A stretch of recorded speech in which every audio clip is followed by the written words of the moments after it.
All right, everybody ready for our very first public video on Advantest?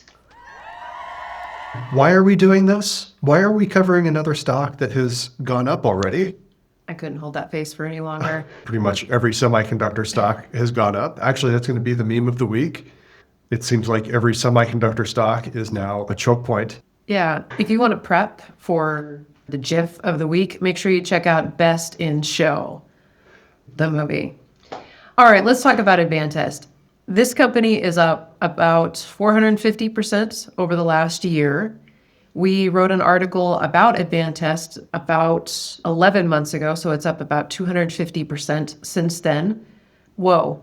And you probably have already caught that video that we did on Aehr Test Systems, another test equipment company, and it's also up. The bulls say this is not ending anytime soon, that all these equipment companies are going to continue straight to the moon. Let's moderate this just a little bit. But before we get to all of that, I want to give a shout out to our friends over at fiscal.ai, the sponsor of today's video. We use fiscal.ai in all of our research here at Chipstock Investor, making charts like this one, comparing some of the other test equipment companies besides Advantest.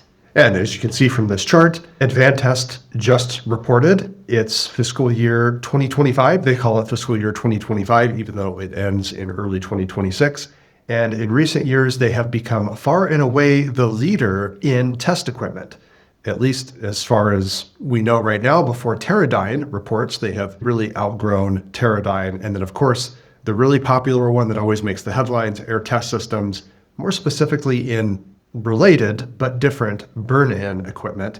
Advantest does compete in that small niche as well.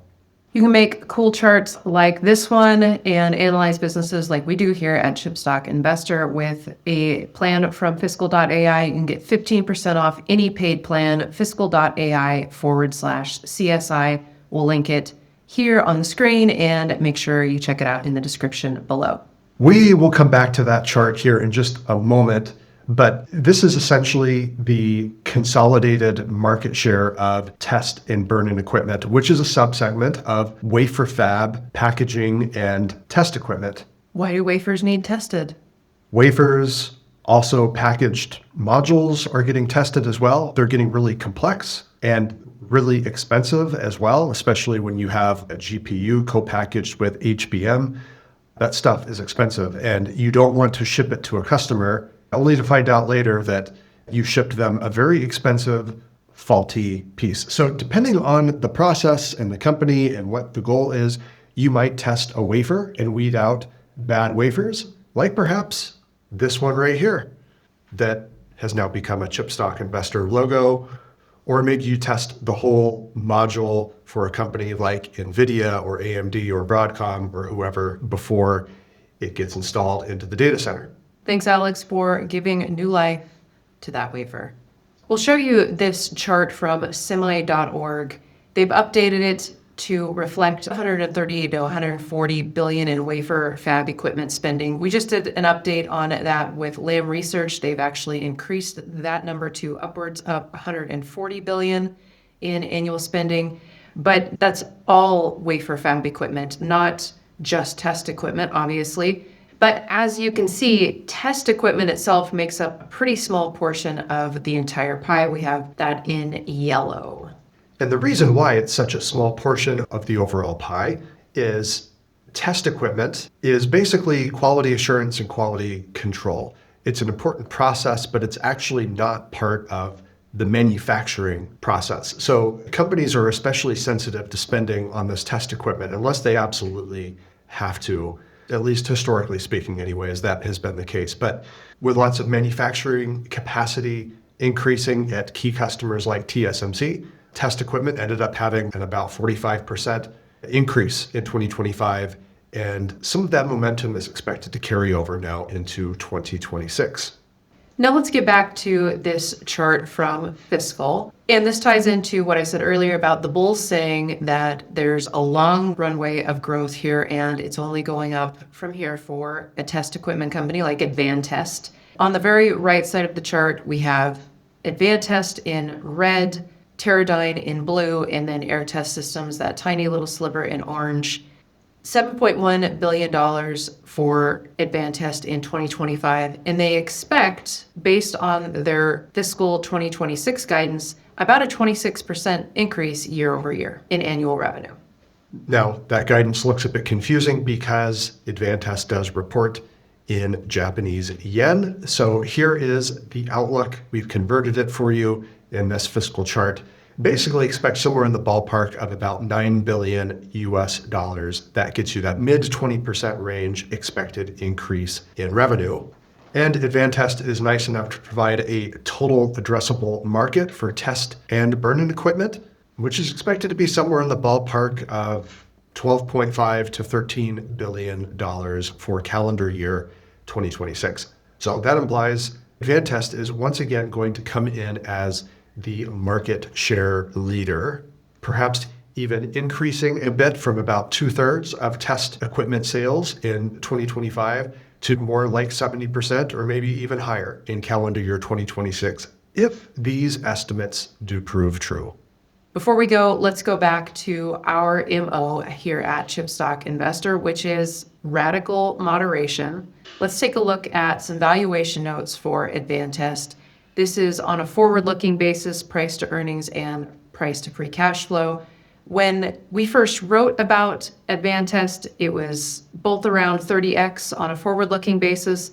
And as you can see, the valuation has increased significantly since then on a price to earnings basis, over 47x, and on a price to free cash flow basis, over 56x. That increase in price to free cash flow is probably due to the fact that Advantest is spending some more dollars on CapEx to increase their ability to crank out more equipment for the hungry masses. Now, what about analyst expectations, Nick? Yeah, this is what explains the massive one-year run in the stock price for Advantest, as well as for Teradyne and Aehr Test Systems. These were the analyst expectations a year ago for 2026 and calendar year 2027. The midpoint of earnings per share, let's call it about 300 Japanese yen per share. Fast forward to today, those expectations have roughly doubled depending on the Wall Street analyst. So that accounts for the massive run. It's now your job to determine if the valuation makes sense, given the re-rate has now happened and analysts are overall expecting continued growth through the end of this decade.